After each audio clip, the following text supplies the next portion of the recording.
బండి సంజయ్ కుమారుడు బండి భగీరథపై నమోదైన ఫోక్స్ కేసుపై చర్యలు తీసుకోవాలని యాదాద్రి భువనగిరి జిల్లా చౌటిప్పల్ మున్సిపల్ కేంద్రంలో మునుగోడు మాజీ ఎమ్మెల్యే కూసుకుంట్ల ప్రభాకర్ రెడ్డి డిమాండ్ చేశారు. సంజయ్ కుమారుడు బండి భగీరథ ఒక మైనర్ బాలికను ఫామ్ హౌస్ లో కూల్ డ్రింకులో మత్తుమందు కలిపి అత్యాచారం చేశాడని గత 3 నెలలుగా ఫిర్యాదు చేస్తే పోలీసులు పట్టించుకోలేదని కూసుకుంట్ల ఆరోపించారు. బాధితురాలు బీఆర్ఎస్ వర్కింగ్ ప్రెసిడెంట్ కేటీఆర్ ని కలవడం జరిగిందని, తాను నిజంగా కేంద్ర హోంశాఖ సహాయ మంత్రి అయితే తన కొడుకు విషయంలో నిష్పక్షపాతంగా దర్యాప్తు చేయించాలని ఆయన డిమాండ్ చేశారు. బాధితురాలి కుటుంబానికి న్యాయం జరిగే వరకు బీఆర్ఎస్ తరపున తామంతా కొట్లాడుతామని మాజీ ఎమ్మెల్యే కూసుకుంట్ల ప్రభాకర్ రెడ్డి హెచ్చరించారు.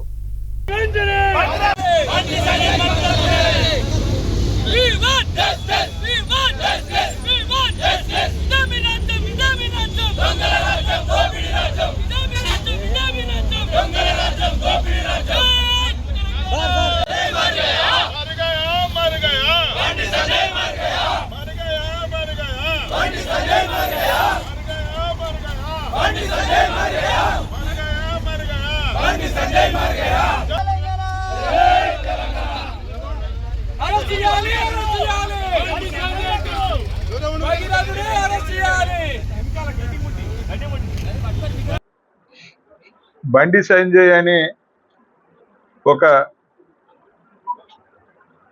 కేంద్ర సహాయ మంత్రి, రక్షణ సహాయ మంత్రి, హోంశాఖ సహాయ మంత్రి ఇలా తను ఏం చేస్తున్నాడో తనకు అర్థం కావటం లేదు. ఇలా హోంశాఖ సహాయ మంత్రిగా ఉన్న తన కొడుకు ఎవరైతే ఉన్నారో భగీరథ్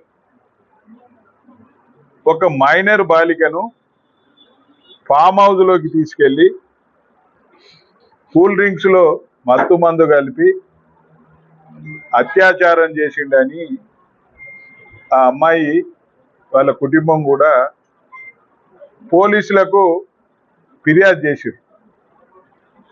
గత 3 నెలలుగా ఫిర్యాదు చేసినా కానీ ఏ పోలీసులు ఎవరు కూడా పట్టించుకోలేని పరిస్థితులలో వాళ్ళు BRS party working president KTR ను ఆశ్రయించిన సందర్భం కూడా ఈ ప్రాంత ప్రజలందరూ కూడా ఈ తెలంగాణ ప్రజలందరూ కూడా తెలుసు. కానీ తాను సందర్భం వచ్చినప్పుడు ఏం మాట్లాడుతూ ఉన్నాడు అంటే, నేను ఒక నిజాయితీ పరుణ్ణి, నేను జై శ్రీరామ భక్తుణ్ణి, నేను ఒక బీజేపీ నాయకుడిని, కేంద్ర మంత్రిని అని చెప్తా ఉన్నాడు.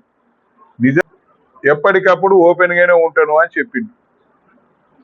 నిజంగానే నువ్వు కేంద్ర హోంశాఖ సహాయ మంత్రివి ఈ దేశానికి అనుకుంటే, నీ కొడుకైనా ఇంకా నీ కుటుంబ సభ్యులైనా ఇంకెవరైనా ఏ పొరపాటు చేసినా బహిరంగంగా నువ్వు వాళ్ళని శిక్షించాలని డిమాండ్ చేయాలి. వాళ్ళని శిక్షించడానికి నువ్వు నీ అధికారాన్ని ఉపయోగించుకోవాలి. కానీ నీకున్న అధికారాన్ని నీ కొడుకును కాపాడుకోవడం కొరకే దేశ ఒక మంత్రి, సహాయ మంత్రిగా నీ పవర్నంతా ఉపయోగిస్తా ఉన్నావు. అలా ఇవాళ నువ్వు చేసే పనులు ఎట్లా ఉన్నాయంటే, నువ్వు బీజేపీ పార్టీకి తలదించుకునే విధంగా చేస్తా ఉన్నావు. ఇవాళ తలదించుకునేగా చేసి బీజేపీ పార్టీ విలువ లేకుండా చేస్తా ఉన్నావు.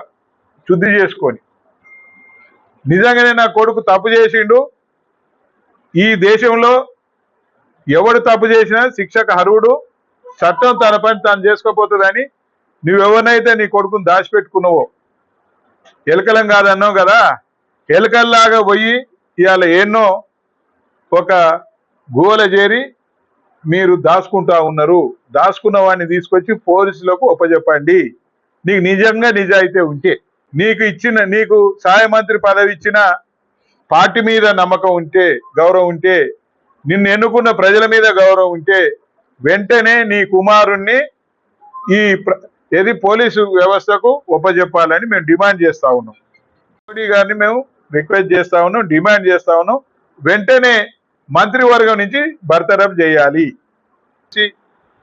వాళ్ళ మీద మేము యాక్షన్ తీసుకుంటున్నాము, రిమాండ్ చేస్తున్నాం అని చెప్తా ఉన్నారు. వీళ్ళకి ఎన్ని రోజులండి? వాళ్ళకి ఇవాళ సుమారుగా ఈ కేసు బయటకు వచ్చి ఒక 5-6 రోజులు అవుతా ఉంది. మరి ఏం చేస్తుంది ప్రభుత్వం? నువ్వు ఛేదించలేవా? బండి భగీరథ ఎక్కడుండో నువ్వు తెలుసుకోలేవా? వాళ్ళని అరెస్ట్ చేయలేవా? దీన్ని బట్టి ఏంది అని అంటే ఇలా కాంగ్రెస్ ప్రభుత్వము రేవంత్ రెడ్డి బండికి భజన చేస్తా ఉన్నాడు. ఆ బండి కుటుంబానికి మేలు చేయాలని ఈ ప్రభుత్వం ఆలోచనలో ఉన్నది. దీన్ని బట్టి ఏమర్థమవుతుందంటే బీజేపీ కాంగ్రెస్ పార్టీ రెండు ఒకటే.